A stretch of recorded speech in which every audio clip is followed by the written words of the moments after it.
Elhamdülillahi Rabbil Alamin. Salatu vesselamu ala nebiyina Muhammed ve ala alihi ve ashabihi ecmain. Allah Taalam жардаммен Ибн Кайим жазған Жауабул Кафи оору жана дарт. Оору дарттын давасы. Оору жана дава деген китебинен. Ушул жерге келип токтогонбуз. Бул бөлүктө эң чоң шыпа бул Куран экенин билдик.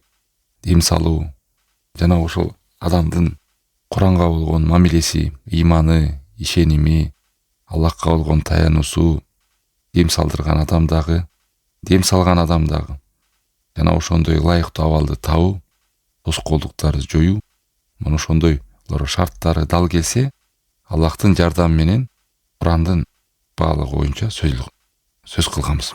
Ал эми бүгүн автору эмнени келтирет? Дуа боюнча келтирет. Дуадагы эң чоң балийден чыгаруучу, адамга шыпа берүүчү чоң себептерден экен. Сөзүндө мындай дейт: "Ва казалика", ошондой эле дуадагы эң чоң себептерден, жамандыктарды түртүүгө, жоюуга жана жакшылыктардын болушуна себеп болуучу нерселерден. Бирок кээде анын таасири аз болуп калат. Дуа кылат, таасир аз. Мындайча айтканда жамандыкты жоюуга, жамандыкты түртүүгө, жакшылыктын келишине таасирин аз көрөт. Эмнеге десе, адам өзү алсыз дуа кылат. Адамдын өзүнүн дуа кылууда алсыздыгы бар. Жана дуасында шариатка каршы келген, же өзүнө каршы келген, же бир душмандыкка чакырган, же Аллах Таалам сүйбөгөн нерселерге чакырыктары бар. Ошону али-тидафи дуа деп котугандар. Мындай учурда дуа кабыл болбойт. Ошол дуанын ичинде Аллахтын карынап келе турган, же шариатка каршы боло турган нерселер камтылган болсо, адам жалынып, жалбарып дуа кылса дагы ал дуасы кабыл болбойт. Эмнеге? Себеби суранып аткан суроосунун өзүндө күнөө иш бар. Эгер ошол өзү күнөө, Аллах Таалам ишке ашырып бербейт. Мисалы, Аллахым баланчаны өлтүрүп сал, тигини кыйратып сал, муну болсо жок кыл, могу туугандарым менен мени үзүп сал, же болбосо мени болсо мага ушундай нерсени бер, ал менен мен мону мындай кылып салам деп, ошол шариат каршы келген нерсе сурануу дагы эмне кылат? Дуасын тосот. Же болбосо жүрөгүндөгү алсыздыгы, же Аллахка болгон бет алуусу алсыз, жалбаруусу алсыз, жана жүрөгүн жыйнабай дуа, жана ошондой эле дуа кабыл болуучу убакыттарды билбейт. Мунун абалы кандай десе, мисалы, мындай алсыз дуаны эмнеге сүрөттөп окушкан? Жанагы жаа бар го, жаанын өзүнүн жебеси дейб, жанагы жумшак болсо, аны катуу огу жумшак үлбүрөгөн нерсе болсо, аны атканда түз кетеби? Кетпейт да. Ал кыйшык болуп барып түшүп калат. Мына ошол сыяктуу дейт. Адам дуа кылганда элестетиңиз, сиздин суранууңуз, Аллахка болгон жалбарууңуз бир оруудан арылууга, бир жакшылыкка жетүүдө 7 кабат асмандан чыгып бар Аллахка жетет да. Эгер ошол дуа менен жетсе, кандай гана жакшылык болбосун жетесиз. Кандай гана жамандык болбосун, ошодон арыласыз, оолак болосуз. Бирок ошол тоскоолдуктар бар. Мына ошол тоскоолдуктардын айынан жанагы дуа жетпей кулап калат. Мындайча айтканда дуа кабыл болбой калат. Ошонун тоскоолдуктары бар. Жанагы Курандагы дем салууда да тоскоолдуктар бар деп эдикпи? Кудум ошондой дуа кылууда дагы тоскоолдуктар бар. Мына ошол тоскоолдуктарды жоймойча дуа кабыл болбойт. Ошол тоскоолдуктардын бири арам оокат, бирөөлөргө зулум кылуу, жана күнөөлөргө малынып калуу, күнөөлөргөдөн тобо кылбой чоң күнөөлөрдү улантып жүрө берүүсү адамдар. Караңгы кайдыгерлик адамга үстөмдүк кылып үстүнөн басып калышы. Ошонун артынан адам көңүл ача турган ошондой азгырыктар менен жүрө берет. Көңүл ачат адам, көңүл ачуу деген мааниси көңүл ачуучу нерсеге башы менен кирип кетет дагы, ошол нерселери көп жакшылыктарынан, көп буйруктардан тосуп салган көңүл ачуучу нерселерди айтып атабыз. Көрдүңүзбү? Ошол нерсе адамга үстөмдүк кылып калат. Мындайча айтканда, ошол үстөмдүк кылган намазын деле окубайт, буйрукту деле аткарбайт, тыйылар деле тыйылбайт. Көңүл ачам дейт, бир жерге бар, ошо менен аракка кирип кетет. Көңүл ачам дейт, зынага кирип кетет. Көңүл ачам дейт, көңүл ачып намазын окубай коет. Бул боюнча тоскоолдуктарды хадистерде бир нече келген. Хакимде келген, Сохих Хакимде мен хадис Абу Хурайрадан, силер дуа кылып турганда якин менен дуа кылла деген. мындайча айтканда бул дуам кабыл болот деген нерсе. Тажрыйба иретин эмес. Дуа кылып көрөйүнчү деп эмес. Же болбосо оюң талаада эмес. Билип алгыла. Чындыгында Аллах Таала мындай дуаны жооп бербейт, кабыл кылбайт. Кимдин жүрөгү кайдыгер болсо жана ою чачыраган болсо. Жанагы бир жаш балага бирдеге айтып атсаң, бир оюн ойноп атса, же болбосо ал бирдеке сүйлөп атса, оюн жыйнап сүйлөй алабы? Ошо лах деген ушундай алаксып турган кезде, ою башка жакта болуп турган кезде Аллах Тааладан жана жаттап алган сөздөрдү айтып алат го. Аш берсең баш бер, узун өмүр жаш бер, анан бирдеке деп. Ошон үчүн дуа кылганда адам оюн жыйнап, кайдыгерликтен оолак болуп, якын менен Аллах Тааламдын көрүп турганын, угуп турганын, алдыңызда Аллах Таалам турганда, көрүп тургандай дуа кылуу. Мына ушул дуанын кабыл болушуна эң чоң амалдар. Чындыгында бул улуу дары дейт. Биз азыр оору анан дарыларын үйрөнүп атабыз да. Мына бул биринчи дары Куран деп билдик. Экинчи чоң дары дуа экенин билип атабыз. Мына көп адамдар ушул дуадагы фикhtен жакшы билбейт.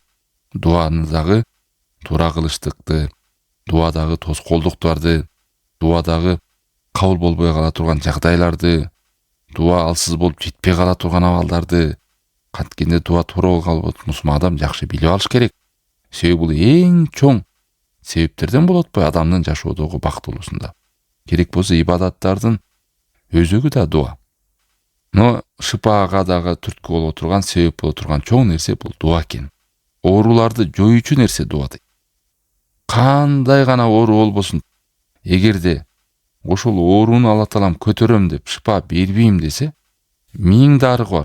Америкага барып чат, Европа, дүйнөдөгү эң мыкты деген больницаларга барып чат. Эң мыкты деген врачтар карасын. Эң кымбат дарыларды ичсин. Бирок ошол оору жоюлсун деген Алла Таалам жазбаса, ал айыкпайт ал адам. Өлө түшөт. Билесиздер, ковид болгондо эч дарысы жок адам деле аман калды ооруп. Мен деген бай адам самолетко салып атканда жан бергендер болду. Германияга барат. Канча көрдүк. Мына ушул бай дебей, кедей дебей, алсыз дебей, чоң дебей, баарыбыздын жүрөгүбүздө, колубузда бар курал. Мына азыр больницага тияк барышын, ой мен акчам жок дегендейди, ар ким арганда сүйлөп атпайбы? Байлар гана көрүнөт да депчи. Байлар гана айыгат да деп. Мына эң чоң айыгачу курал бары колубузда. Бул дуа. Мына ушул нерседе адам кайдыгер болбош керек. Өзүңдөгү куралыңды колдонбой атасың. Аллах берген белекти колдонбой койгон адамдар канча.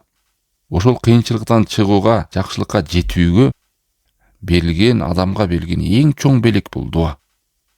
Бирок тилекке каршы адамдын жүрөгүндөгү караңгылык, кайдыгерлик мына ушундай куралды, ушундай белекти жок кылат да. Эмнесин жок кылат? Күчүн жок. Кабыл болуучу деген таасирин жок кылат дуа. Жүрөктөгү болгон. Кайдыгерлик каяктан келет? Жанагы жогоруда айткандар. Арам оокат, буйруктарды таштоо, тыйгандардан тыйылбоо, ушунун баардыгы жүрөктү карайтып, мерез кылып, кайдыгер кылып салат. Андан адамдын жүрөгү карайып, катканда материалдык нерселерге байланып калат. Дуага качан ошол акчасы түгөнүп, дарылардан түңүлүп, аргасыз болуп калгандан кайрылат да. Токчулук кезде анын үстүндө дуа кылбайт. Мына ошондой арам оокаттар дуанын күчүн, касиетин, таасирин жок кылып, дуаны алсыратат. Алсыраган дуа билесиздер, кабыл болбойт, айтканбыз. Автору бир-эки аят, бир-эки хадис келтирет дагы.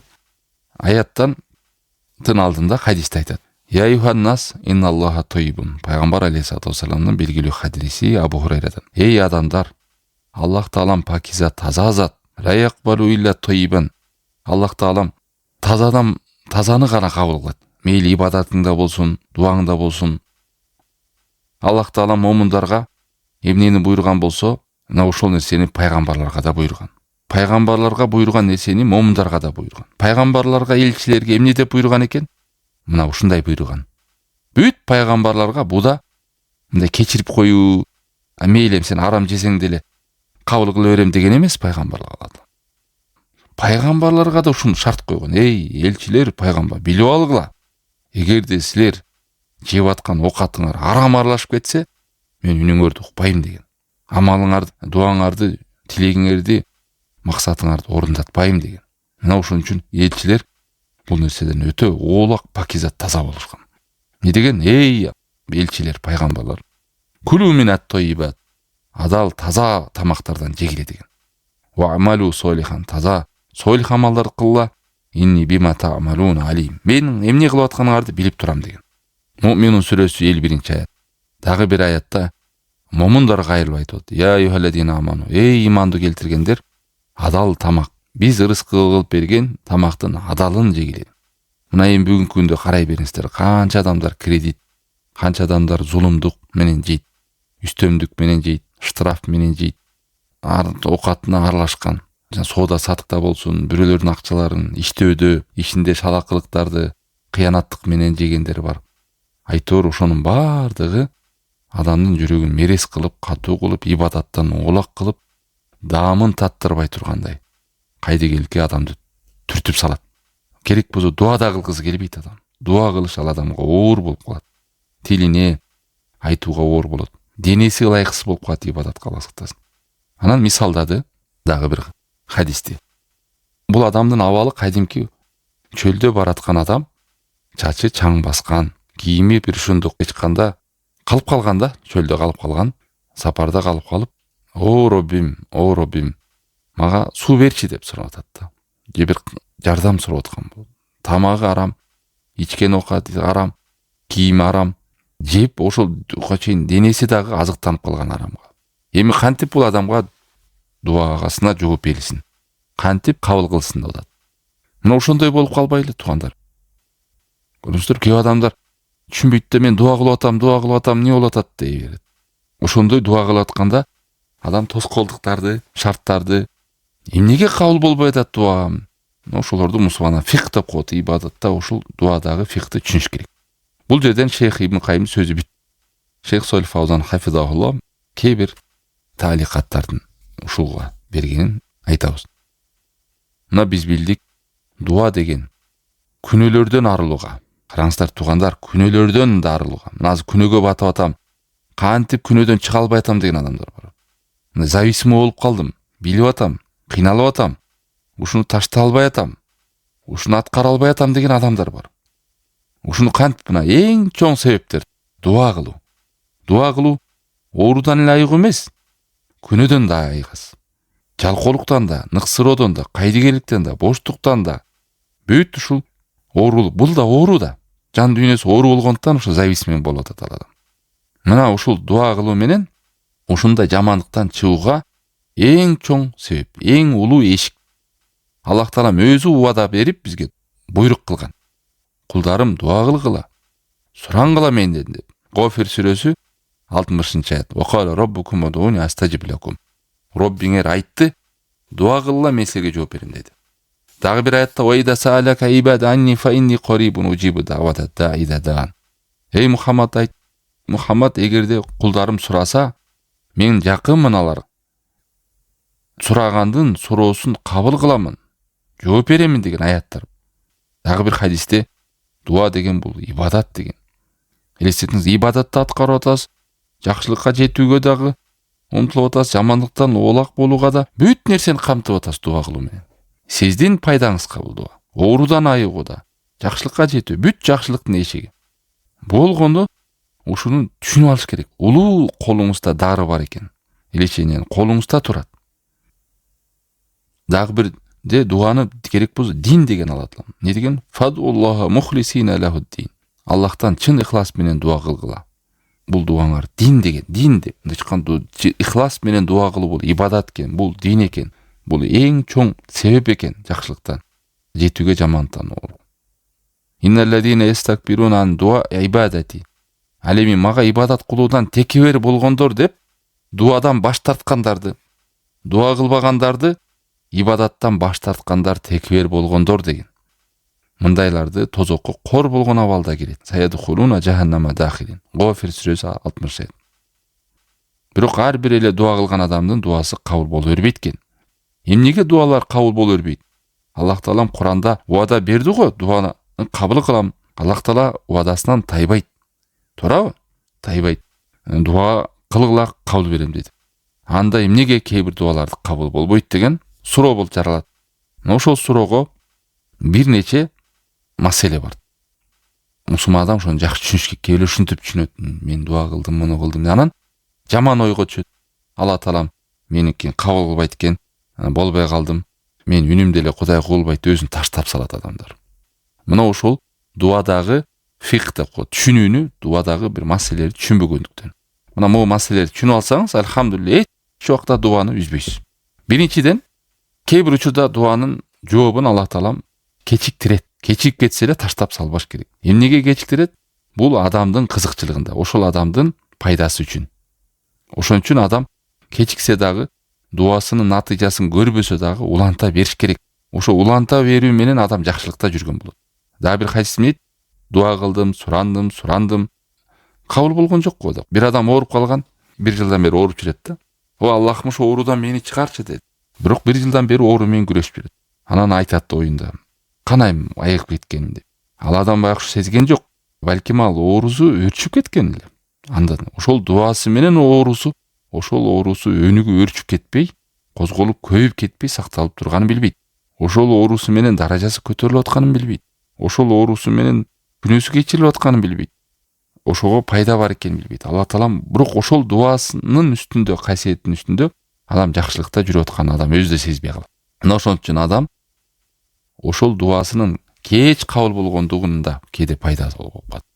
Билесиздер эле, дуада 3 абал болот.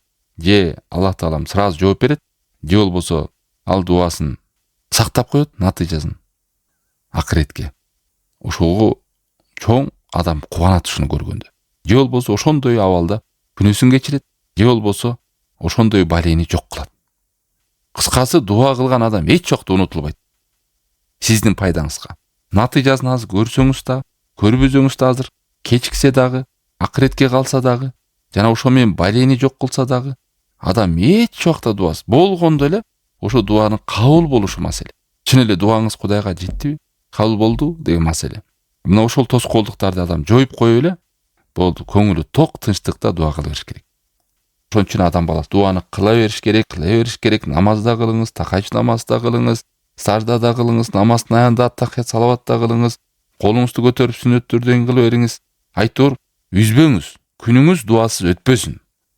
Эмне жакшылык каалайсыз, кыла бериңиз. Ошол жакшылык дуа кылуу менен адам жакшылыкта жүргөн болот. Сезбей сал. Дуасы кылганда адам азайттуу, адам алсырайт.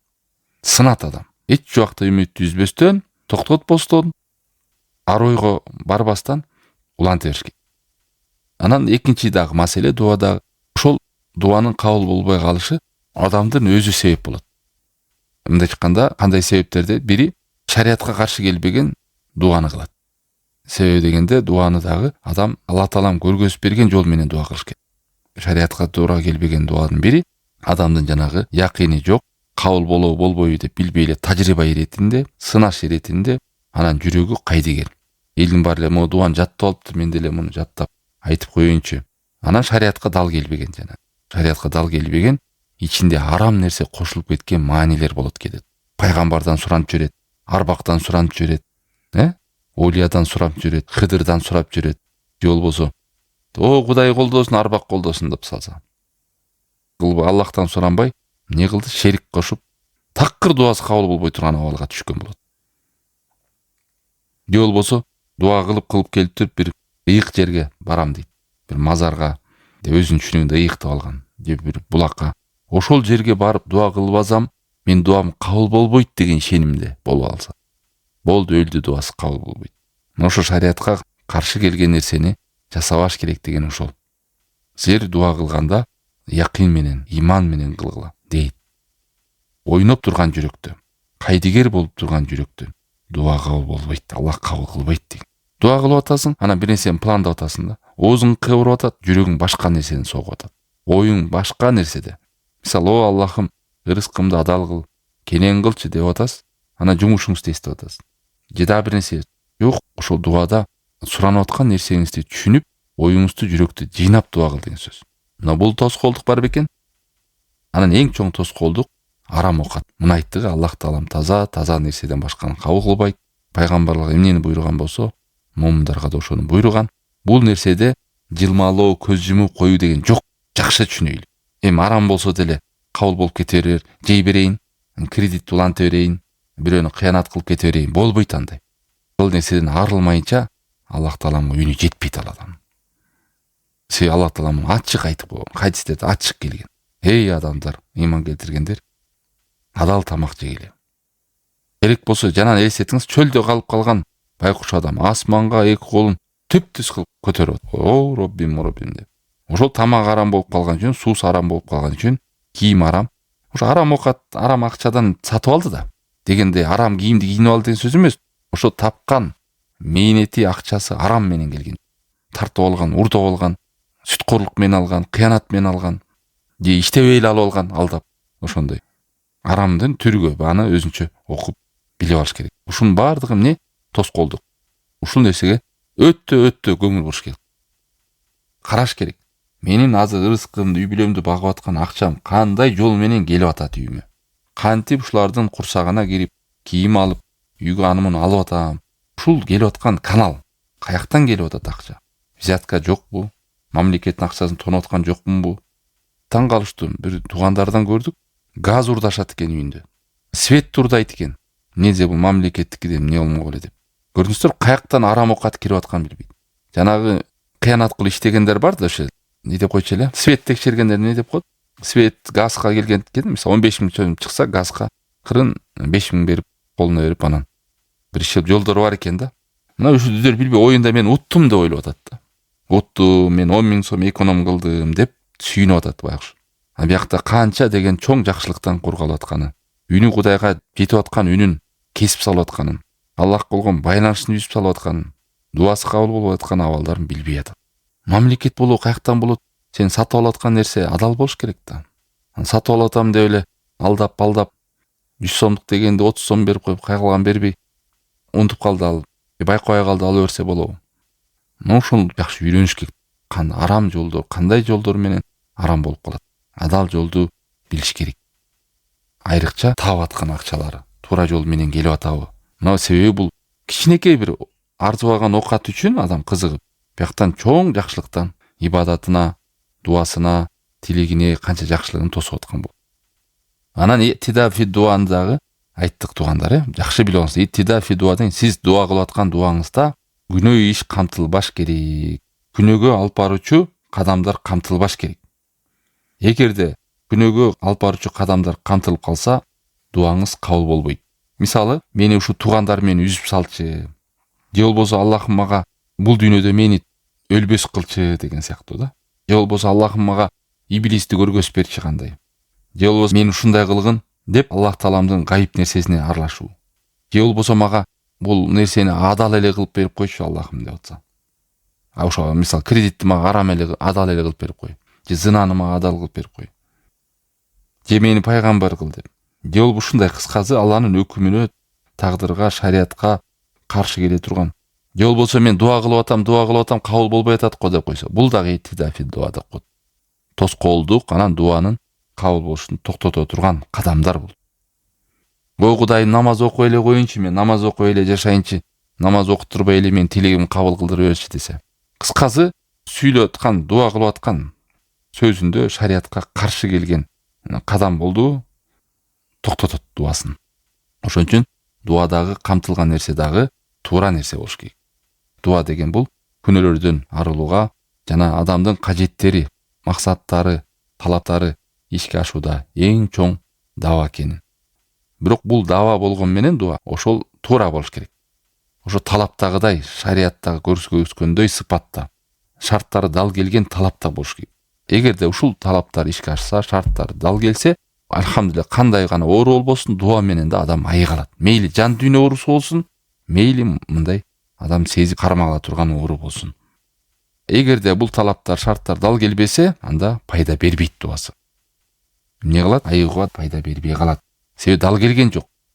Шарттары же талаптары рамкадан чыгып кеткендиктен. Бул дагы жана кайтимки эле адамдар дары пары ичип атпайбы? Ошол дарыны көргө калса эле иче берсе пайда бербейт да. Ар бир оорунун өзүнүн дарысы бар. Кудум ошондой. Дуада дагы, фикдагы ошол талаптары дал келиш керек. Аны мисалдадык. Эй элчилер, пайгамбарлар, таза тамактан жегиле. Мындай чыккан Аллах Таалам уруксат берген нерседен жегиле. Ар бир Аллах арам кылган нерсе бул нажас. бул адал эмес нерсе болуп саналат. Араф сүрөсүнүн 157 аятында وَيُحِلُّ لَهُمُ الطَّيِّبَاتُ وَيُحَرِّمُ عَلَيْهِمُ الْخَبَائِثَ. Аларга Алла Таалам адал таза нерселерди адалдап берет, ал эми арам нерселерди, нажас жаман нерселерди Алла Таалам арам кылып берет деген. Ар бир адал эмгектер, адал тамактар, адал нерселер эмне болот? Дуанын кабыл болушуна себеп болот. Ал эми арам оокаттар, нажас нерселер дуанын кабыл болушуна тоскоолдук жаратат. Ошон үчүн мусулман момун адам адал нерсени издеп, ошонун жакшы билип, кийиминде болсун, тамак ашында болсун, акчасында болсун караш керек. Анан тилекке каршы кээде адамдар байкасаңыздар, адал десе, биякта чоң нерсе турса, могу жвачканын ичинде бир нерсе бар экен, анан С дегени бар экен, анан П дегени бар экен, бул деген арам эмес, адал эмес экен деп ошак кирип кеткендер. Биякта чоң маселесинде иштеп аткан акчасы, жеп аткан тамагы, көңүл бурбай жанага өтүп кеткендер да бар. Сөзүнүн аягында бир окуя, бул Бани Исраил коомундан эскерген Абдулла ибн Имам Ахмад Зухд деген китебинде. Ошо Бани Исраил коомунда эмне болот? Бир бале түшөт. Жамгыр жабай кала, ачарчылык болуп эле бир баштарына кыйынчылык түшөт. Анан баардыгы топ болуп, бир оостон дуа кылышат асманга. О Аллахым, ушу кургакчылыктан бизди чыгар, бизге жакшылык бер деп. Элестетиңиздер, жер бетинде кургакчылык болгон, кыйынчылык. Ал кезде пайгамбар да болгон, ошол коомго жиберилген пайгамбар да болгон. Анан пайгамбарга Алла Таалам вахий берет. Айткын ала коомуңа. Алар жалынып жалбарып дуа кылышып атат. Үндөрү мага жетпейт. Дуаларын кабыл кылбайм, максаттары ишке ашпайт деди. Балким мен аларга ачуум келип турат. Алар дуа кылган сайын менен алыстап кете берет. Эмнеге десе, кабар бергин деген да. Алардын колдору канга боелгон. Курсактары арамга толгон. Алардын сүйлөгөндө, дуа кылганда мен кыжырым келип, ачуум келип, менден алыстаган деген. Бул Бани Исраил коомунда көрдүңүздөр, эмне деп атат? Курсактары арамга толгон. Колдору канга боелгон. Канга боелгон деген ошо бири-биринин акысыз эле өлтүрүп коюшкан, бири-биринин акысыз акчаларын тартап алып акча жешкен, ушундай коом болгон. Пайгамбар келген, аларга эскерткен, бирок дагы деле тыйылган эмес. Анан баштарына бир бале кыйынчылык келди эле, эмне кылып атат? Асманга көтөрүп дуа кылышып атат. Кабыл болбой атат. Мына бул дагы бизге айбара, бизге сабак. Анан Бани Исраил боюнча сөзүнүн аягында түшүндүрүп коюлду тургандар окуялар. Хадисте келет, Бани Исраил боюнча айта бергиле деп. Эгерде китеп ээлери, мисалы христиандардан, ушу яхудтардан кабар келсе, мусулман абал 3 абалда болот. 3 абалда. Ушуну жакшы түшүнүп алыңыздар. Биринчиси, эгер ошол келген окуя шарият туска дал келсе, аны кабыл кылып айта беребиз. Мына көрдүңүздөр, могу окуя бизге дал келип атат. Себеби шариятта ушундай. Арам оокат жеген, зулумдук кылгандардын дуасы кабыл болбойт. Булардын дагы абалы ошон үчүн сүрөттөлүп бизге айтып берип атат. Мурунку коомдордон үлгү алгыла деп. Экинчи сүрөтү бар Бани Исраилдеги окуяларда. Шариятка каршы келе турган нерселер болот. Ошону окуя катары, пайда катары айтуу болбойт. Ага амал да кылынбайт. Үлгү катары да айтылбайт. Эмнеге? Ал шариятка каршы келген абал. Биз Мухаммад алейхиссалату вассаламдын акыркы пайгамбар, акыркы Куран менен жашайбыз. Үчүнчү абал бар. Шариятка дагы каршы келбейт, дал да келбейт бизге. Туура да келбейт биздин шариятка. Азыр практика кылбайбыз ал нерсени. Жана ал абал биздин шариятка каршы да келбейт. Ушундай сүрөтү да бар. Ал жерде эмне кылабыз? Токтонобуз. Аны чын деп да айтпайбыз, жалган деп да айтпайбыз. Эгерде жалган деп салсак, ал чын болуп калса, ошо мурунку пайгамбарларда болгон окуяны биз жалганга чыгарып салган болобуз.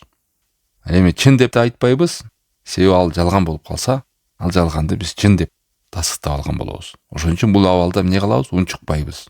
Токтонобуз ал десе. Бул окуяда, ошо Бани Исраилда бул болгон окуя, мындай айтканда бүгүнкү тил менен айтканда истиско намазын окушканда, жана жамгыр жабай калганда, жер кургак болуп кеткенде намаз окуп атпайбы? Жамаат менен, мамлекет менен кургактык каптап кеткенде, ачарчылык болгондо. Мына ошондой абалды Бани Исраил эли да жасашкан. Бирок вахий түштү пайгамбарга. Арам оокаттан арылмайынча үнүңөр мага жетпейт деди.